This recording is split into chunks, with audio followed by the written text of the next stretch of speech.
शिवाजी मुकुटे विद्यालय बाणे. मी पुणे विभागातून आलेले आहे. माझ्या शोधनिबंधाचा विषय आहे राग व्यवस्थापनासाठी कृती कार्यक्रमाची निर्मिती आणि परिणामकारकतेचा अभ्यास. भरतमुनींच्या प्राचीन साहित्यशास्त्रानुसार मानवी भावनांचे 9 प्रकार सांगितलेले आहेत.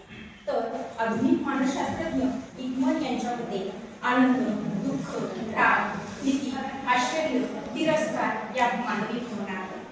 यामध्ये राग ही एक महत्त्वाची भावना आहे. वाढ व विकासाच्या टप्प्यात किशोरावस्था हा महत्त्वाचा टप्पा आहे. या टप्प्यात पुरेशी पक्वता नसल्याने भावना आणि वर्तन नियमित करण्यात अडचणी येऊ शकतात. म्हणून राग व्यवस्थापन करण्यासाठी उपाययोजना करणे आवश्यक बनले आहे. संबंधित साहित्याच्या आढाव्यानुसार राग आणि आक्रमकता व्यवस्थापित करण्यासाठी प्रशिक्षण फायदेशीर ठरू शकते असे आढळून आले आहे. संशोधनाची गरज. विद्यार्थ्यांचे व्यक्तिमत्व संतुलित होण्यासाठी त्यांना रागाचे व्यवस्थापन करता येणे आवश्यक आहे. किशोरवयीन विद्यार्थ्यांची किरकोळ कारणातून झालेल्या रागातून भांडणे, मारामारी, इतरांना इजा करणे इथपासून अगदी एखाद्याचा खून करणे इथपर्यंत मजल जात आहे. म्हणून रागाचे व्यवस्थापन करण्यासाठी कृती कार्यक्रमाची निर्मिती करण्याची गरज असून त्याचा उद्देश मार्गदर्शन करणे हा आहे. कार्यात्मक व्याख्या. राग व्यवस्थापन रागाची लक्षणे ओळखून रागाची तीव्रता कमी करण्यासाठी आणि राग विधायकरित्या व्यक्त करण्यासाठी विविध तंत्रांचा वापर करण्याच्या प्रक्रियेला राग व्यवस्थापन असे म्हणतात. संशोधनाची उद्दिष्टे. किशोरावस्थेतील विद्यार्थ्यांच्या राग व्यवस्थापनाच्या सद्यस्थितीचा शोध घेणे, राग व्यवस्थापनासाठी कृती कार्यक्रमाची निर्मिती करणे, संशोधकांनी तयार केलेला कृती कार्यक्रम राबवून त्याची परिणामकारकता अभ्यासणे. या संशोधनामध्ये राग व्यवस्थापन हे आश्रयी चल आणि कृती कार्यक्रम हे स्वाश्रयी चल आहे. संशोधनासाठी सर्वेक्षण पद्धती, साधन निर्मिती पद्धती आणि प्रायोगिक पद्धती या 3 पद्धतींचा वापर केला आहे. माहिती संकलनासाठी संशोधकांनी 20 विधानांची राग व्यवस्थापन श्रेणी विकसित केली. या चाचणीची आशय वैधता 5 तज्ञ व्यक्तींकडून करून घेतली. या चाचणीचा पथदर्शक अभ्यास 20 विद्यार्थ्यांवर केला असून 264 विद्यार्थ्यांचे 8 शाळांमधून राग व्यवस्थापन सद्यस्थिती तपासण्यासाठी सर्वेक्षण केले. प्रायोगिक पद्धतीसाठी इयत्ता 6वीतील 40 विद्यार्थ्यांची निवड केली. राग व्यवस्थापन श्रेणी आणि कृती कार्यक्रम हा राग उद्दीपन, राग जाणीव, राग प्रतिसाद आणि राग नियमन या 4 घटकांच्या आधारे केलेला आहे.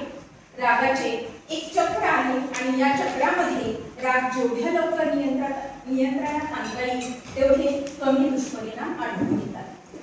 राग हा एखाद्या हिमनगाच्या टोकाप्रमाणे असतो. त्याच्या मागे अनेक वेगवेगळ्या भावना दडलेल्या असतात. याचा आधार कृती कार्यक्रमासाठी घेतलेला आहे.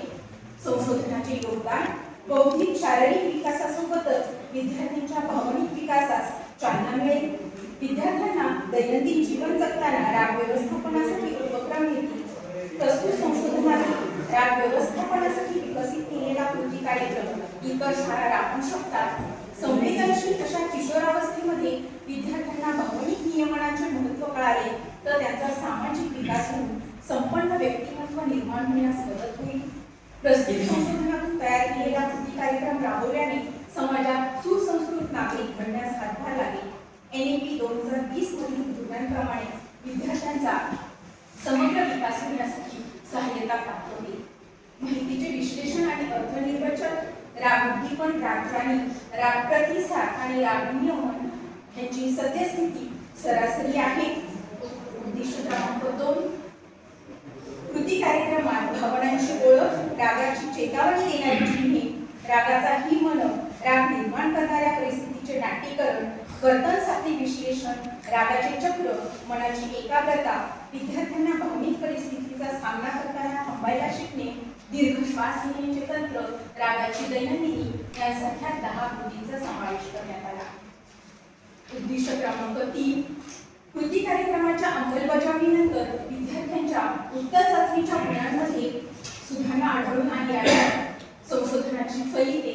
सर्वेक्षणामध्ये 264 विद्यार्थ्यांपैकी 22 विद्यार्थ्यांचे राग व्यवस्थापन कौशल्य सरासरी कमी, 159 विद्यार्थ्यांचे सरासरी आणि 82 विद्यार्थ्यांचे सरासरीपेक्षा जास्त आढळले आहे आणि कृती कार्यक्रमाच्या अंमलबजावणीनंतर विद्यार्थ्यांच्या उत्तर चाचणीच्या गुणांमध्ये सुधारणा आढळली आहे. निष्कर्ष: किशोरावस्थेमध्ये विद्यार्थ्यांमधील राग व्यवस्थापन कौशल्य सरासरीच्या दरम्यान आहे. कृती कार्यक्रमात 10 कृतींचा समावेश करण्यात आला. कृती कार्यक्रम राग व्यवस्थापन कौशल्यावर प्रभावी परिणाम करणारा ठरला आहे. कृती कार्यक्रम राग नियमन वाढवण्यासाठी उपयुक्त आहे. हे ह्या संशोधनासाठी काही शोधनिबंध आणि संदर्भ साहित्य वापरलेले आहे. सर्वेक्षण करतानाची ही काही क्षणचित्र आहेत आणि कृती कार्यक्रम राबवतानाची ही क्षणचित्र आहेत. धन्यवाद.